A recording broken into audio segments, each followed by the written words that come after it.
It is 6:39. Let's have a look at some of the front pages for you this morning. The Guardian says that Shamima Begum is vowing to keep fighting for her UK citizenship. The Telegraph has the Health Secretary backing the decriminalisation of abortion. The Times leads with a pro-Palestinian activist wanting to force the House of Commons into lockdown as he calls for more pressure on MPs. The Eye says the UK has offered Russian officials citizenship to defect and pass secrets to MI6. And The Independent leads with Ukrainians warning the world that if they lose the war, the West is next. Well, let's see what our guests make of it all this morning. Political editor of HuffPost UK, Kevin Schofield, and everybody's favourite showbiz reporter, Stephanie Tenshi. Good morning to you both. I don't know what you're laughing at there, Kevin. She is. I was agreeing. Chuckle in agreement. Right, Kevin, let's start with The Guardian, should we? Shamima Begum. Yeah. Bit of a, I have to say, my household, when the results came through, there was a bit of a cheer. Yeah, I mean, it seems, on the basis of the legal judgment, a pretty open and shut case. So? Dame Sue Carr, the head of the Court of Appeal, says, it's not up to us to decide whether the decision was right or wrong, but whether to decide whether it was legal. And she says, we've concluded that it was not unlawful and the appeal is dismissed. I mean, it's as simple as that. So if that is what the Court of Appeal is saying, then the appeal will go on. Clearly, our lawyers are not going to take this. And it could last several years. Yep, absolutely. Costing the taxpayer quite a few more millions. Well, that's it. Well, I mean, everyone's entitled to legal representation, aren't they? So that is the nature of it. Some people do question whether she should be if she's been stripped of her British citizenship. Yeah, I mean, I can understand why people would say that. I mean, I guess having your citizenship removed is huge. Yeah. I mean, it is a massive sanction. So I guess it's understandable that she would wish to fight it as much as possible. That being said, as I say, this ruling yesterday seemed pretty unequivocal. I don't see how she's going to get it overturned. I do. I'm trying to make up my mind how I feel about this, because I feel like if we all go back to when we were 15, we probably cannot relate to the person who we were at 15. So, I feel sympathy for her in that sense, where she's now seen the error of her ways. I do feel like it is the right decision, but I feel like she will always forever be connected to Britain, because this is where she was born. She is a British citizen, and I think... Well, she was. Well, she was, actually, yeah, good point. And it just think, well, she must be made an example of, but maybe the government does need to think whether there should be some measures in the future, whether it's rehabilitation or jail or just looking at other factors. The other side of this is her lawyers said that she... could have been or was the victim of trafficking. Trafficking, yeah. She was 15 when she left the UK. She's now 24. And some people suggest that we do have a responsibility towards her, and she's not somebody else's problem. Yeah. Whether she... I don't understand why she would want to come back to this country, because it's not like she's going to put her feet up and have a cup of tea. I wouldn't be welcomed. No, but I doubt it's much fun in a refugee camp in northern Syria where she's... And so I think there has to be some form of a middle ground, especially in certain cases like this. I mean, it feels like Britain's washed its hands of her, in a way. And I think she would be willing to come back and, go through the judicial process here. I mean, I think that would probably be a fairer way of dealing with it. Bring her back here, put her on trial by all means, put her in prison here and get her rehabilitated. I mean, the interesting thing is, we were talking yesterday to... I've forgotten his name now. But a guy who's worked with her a lot, filmmaker, has been out there a lot, spent a lot of time with her. Andrew Jury, that's him. And he says, can't believe a word she says. In all his dealings with her, her story has changed, adapted, so she's extremely manipulative, she knows what she's doing. He's a man who spent time with her. Yeah. I just wouldn't trust her. Yeah, I mean, then again, I suppose we've got, hopefully, experts, social workers, etc., people in the prison system who would be able to monitor her. And, if that's true, if she hasn't properly rehabilitated, if she's at it effectively, then she wouldn't be released. I just get a bit uneasy about the UK state washing its hands of someone and leaving it up to a different country to deal with. If she did come back, there could be more ISIS brides then who want to come back. I mean, could start something, let's say. It is, because, for instance, Australia, they're doing the opposite to us, where they are actually going and getting their ISIS brides and trying to rehabilitate them and try to make them, integrate back into society. But it is a very uneasy feeling. But, you know, I guess not everybody is like her, and some people have genuinely been trafficked and are probably traumatised by it. But the only good thing to come out of this is that we're now setting an example. This is what will happen to you if you do try and attempt and join a terrorist organisation and then try to get back into the country. All right, let's have a look at the Telegraph, Steph.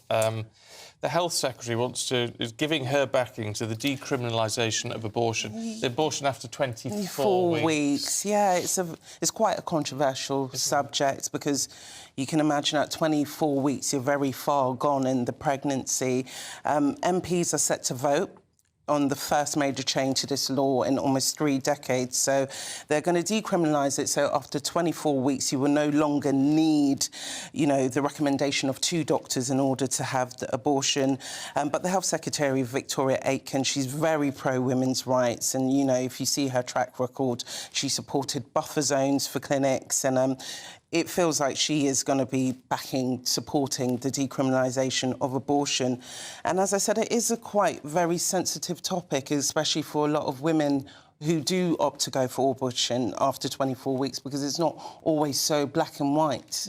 No, it's not, but it's interesting because there's 2 amendments they're also voting on, which has been brought in by... So the decriminalisation after 24 weeks has been brought in by... a Labour MP, another Tory MP has brought in another... They're going to vote on another amendment that would actually reduce the time limit to 22 weeks. I mean, it's... And it's always a free vote. That's it's always a matter of conscience. And it's interesting, isn't it, that, you know, in this country we seem to be moving to a more liberal... whereas in America... Going the other way. Going the other way. Especially if Trump gets in it. Well, absolutely, completely, Even more so. I find it a very difficult... I know it's not always so straightforward, but, again, I think prevention's always better than cure in that sense. And unless you've been in that situation, it is very difficult to understand. It is. And to pass judgment. It is. There's all sorts of different individual circumstances are different, you know.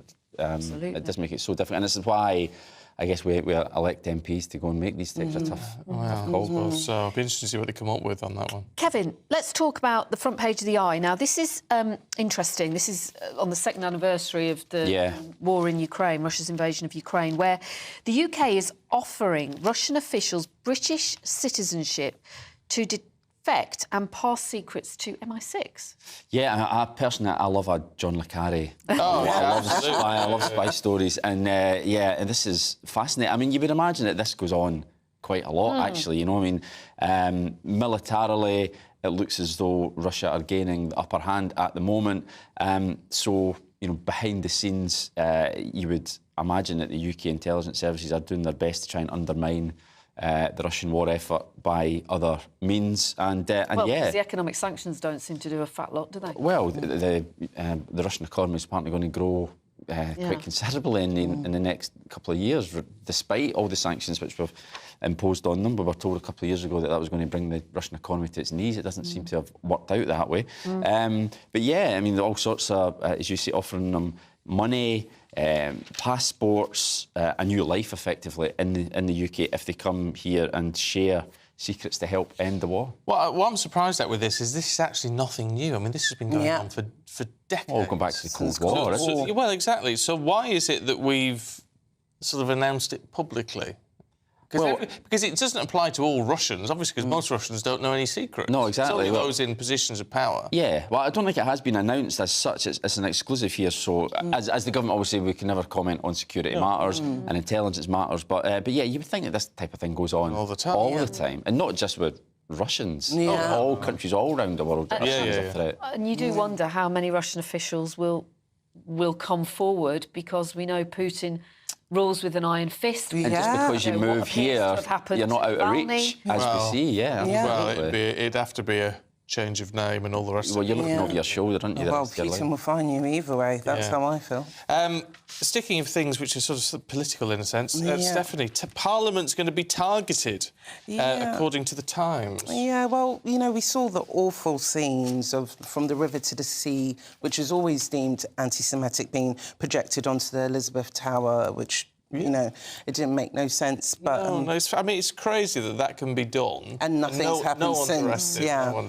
You see, I'm all for a protest as long as it's peaceful and it sticks to the rules. But the Times saying that a leading pro-Palestinian activist, Ben Jamal, who is the director of the Palestine Solidarity Campaign, they've got videos of him telling the protesters that, you know, he wants so many of them to come so that Parliament locks its doors. And I just feel like with this, like, as I said, like, most of the protests have been peaceful, but I think when you start egging on people like this, it's going to get to dangerous territory. And then you're not helping people actually get on board with the message and what you're trying to fight for. We know you're trying to put pressure on MPs, but trying to put people's safety at risk is not the way forward at all. And it just gives media, everyone else, more ammunition to hate what you're trying to put out there.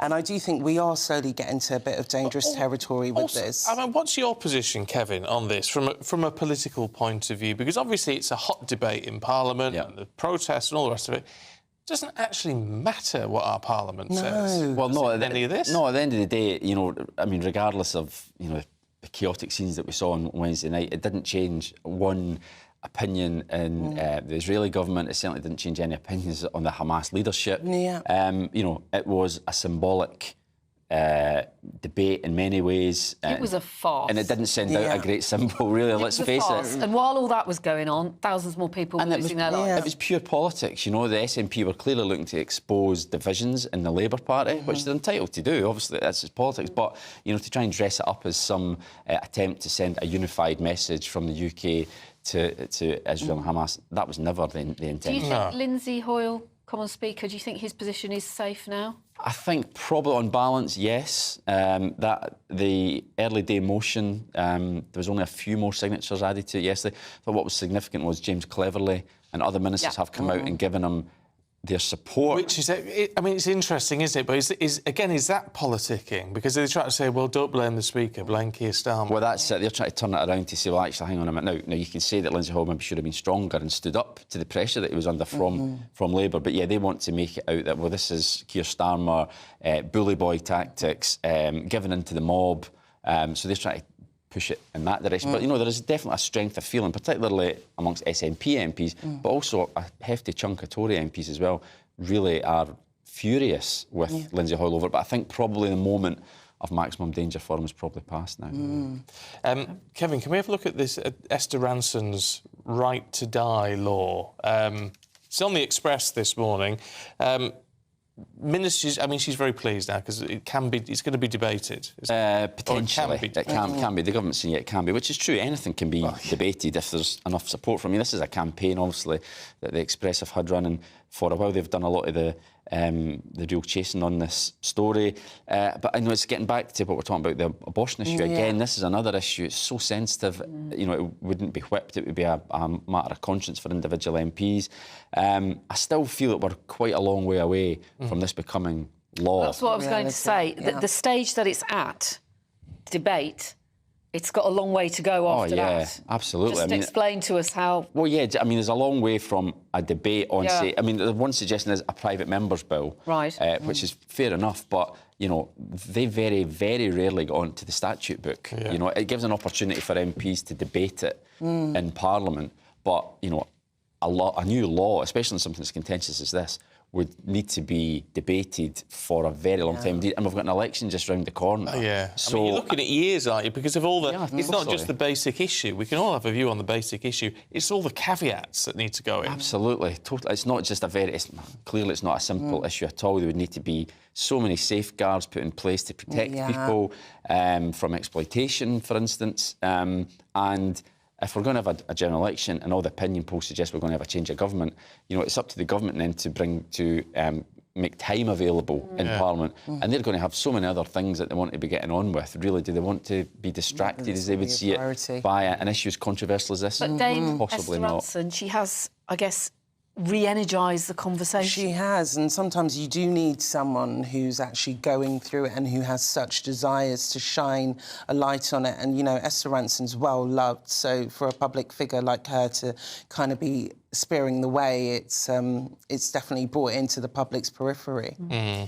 Steph, briefly touch on Mel B, front page of The Sun today. Yeah. I mean, I want to say my heart bleeds. No, it doesn't. I was so broke. I went to Lidl to save cash. Which loads of people do in this country every day. I was being sarcastic. you get a good deal in there. Yeah, well, Mel B, she went through a very abusive marriage with her ex-husband, Stephen Belafonte, and she left the States to come back to London, and she said that at the time she wasn't well off as she was when she was with him, which is quite surprising to me because she's a Spice Girl. They've made a fortune. You would think she was a millionaire, but... I guess it depends what she maybe had to pay for the divorce. But in her exclusive interview with The Sun, she said, you know, she was facing really tough times financially, and, you know, she puts the quote that she was shopping in Lidl. And, you know, my heart does go out to her a little bit because I think most people think celebrities are, you know, living in the land of milk and honey, but they do have a lot of expenses. And when things like divorces happen, they're knocked for seven in that sense. Yeah, I do sort of wonder, though, these people who... Is it because they make too much money too young and then it's not sensibly dealt with? Yeah, I think it's a bit of that. And as well, just stacking it all in the bank, it'd be a one-way street. I think at the height of their fame, they're getting lots of money. But if you're no longer producing the singles, you're no longer in the public eye as she was, she went away for a few years, your money is going to take a bit of a battering. They should be more like us, Kevin.